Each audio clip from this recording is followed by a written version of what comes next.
Bonjour à tous. Alors aujourd'hui, je vais juste vous faire voir deux trois bricoles que j'ai reçues dans ma boîte aux lettres, hein. Et puis j'ai fait des essais avec des teintures végétales. Je vais vous faire voir ça. Et ensuite, je vous mettrai des photos de mes créas que j'ai faites ces dernières semaines, on va dire, et qui normalement sont arrivées à bon port. Donc je vais vous faire voir tout ça en images. Tout d'abord, je vous fais voir une jolie carte que j'ai reçue de Rovnobé. Elle est juste magnifique, Véro, ta carte, j'adore. Donc je me demande si ça, ce sont des choses que tu colles là, tu sais, je ne me rappelle plus comment ça s'appelle. Mais franchement, ça fait chouette avec ton papillon, ta partition, c'est super joli. Donc en fait, elle me fait une bonne fête des mamans. C'est gentil comme tout, vraiment, ça m'a touchée énormément.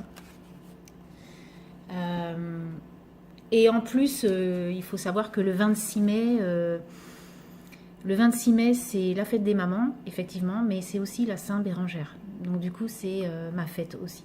Donc c'est la fête à Bérengère des créas de bébé pététas aussi. Hein, donc du coup, on y fêtera aussi. Et elle m'a fait aussi un joli tag dans le même esprit avec un joli papillon et des magnifiques fleurs. Donc c'est des choses qu'elle a... Franchement, elles sont jolies. Je sais pas comment t'as fait. Tu me diras, Véro, parce que j'adore tes feuilles, comment elles se représentent. Elles sont collées, mais c'est super joli. Donc je te remercie beaucoup, ça m'a fait énormément plaisir. Et ensuite j'ai fait le concours d'Amélie Créa Mélisse et du coup elle m'a envoyé un petit remerciement. C'est mignon comme tout, franchement c'est gentil. Donc elle m'avait mis ça dans une petite pochette comme ça. Et elle m'a mis donc un petit ATC Gorgeous avec écrit merci. Donc la Gorgeous elle est juste en relief comme ça mais juste nuancée, moi j'aime beaucoup. Avec une petite fleur de chez Action et elle a dessiné avec un crayon le cadre, c'est chouette comme tout. Et en prime elle m'a mis un tout petit ruban mauve, donc qui va me servir pour une ou deux créas. Voilà, donc je te remercie beaucoup Amélie, ça m'a fait plaisir, je l'ai reçu ce matin ton courrier et Véro aussi. Merci les filles. Donc ensuite je voulais vous faire voir les teintures que j'ai faites. Alors tout d'abord hier j'ai mangé une salade d'avocat, donc du coup je me suis dit garde ton noyau et fait des teintures. C'est la grosse mode en ce moment aussi. Donc et du coup, ça fait un petit moment que je voulais en faire. Mais bon, bah, vu que tout le monde en parle, ça m'a un petit peu plus motivée, on va dire. Voilà ce que ça donne avec l'avocat.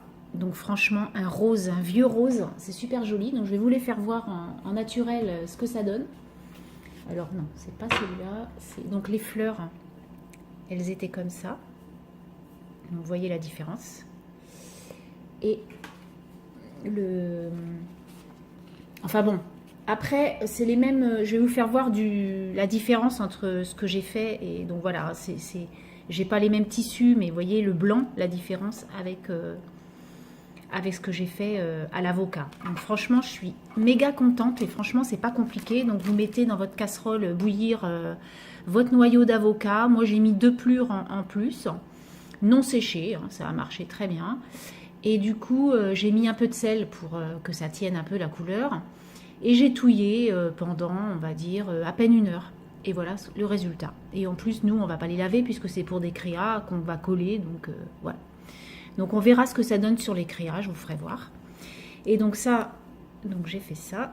Et donc du coup, j'ai fait la même chose, mais avec du curcuma. Donc ça, c'est le lin normal que j'ai découpé. Voilà ce que ça donne avec le curcuma. Vous voyez que ça jaunit vraiment bien. Moi j'adore, hein. Vraiment j'adore.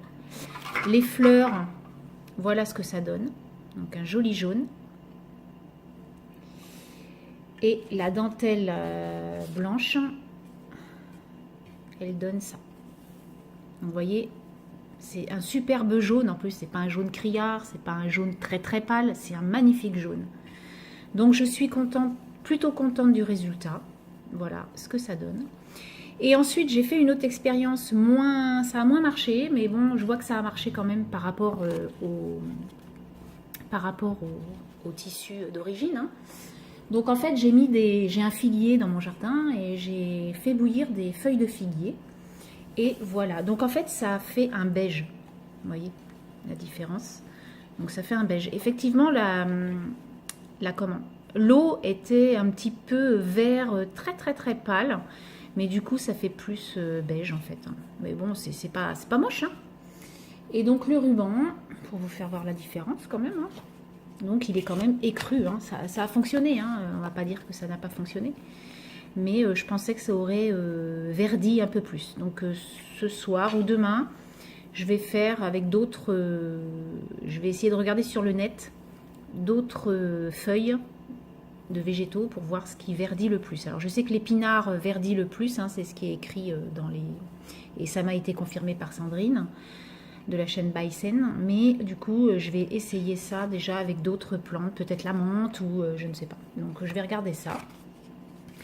Et puis voilà, donc je suis assez contente de mes résultats. Vous me direz si vous essayez, si vous voulez en faire. Enfin voilà, c'est hyper simple.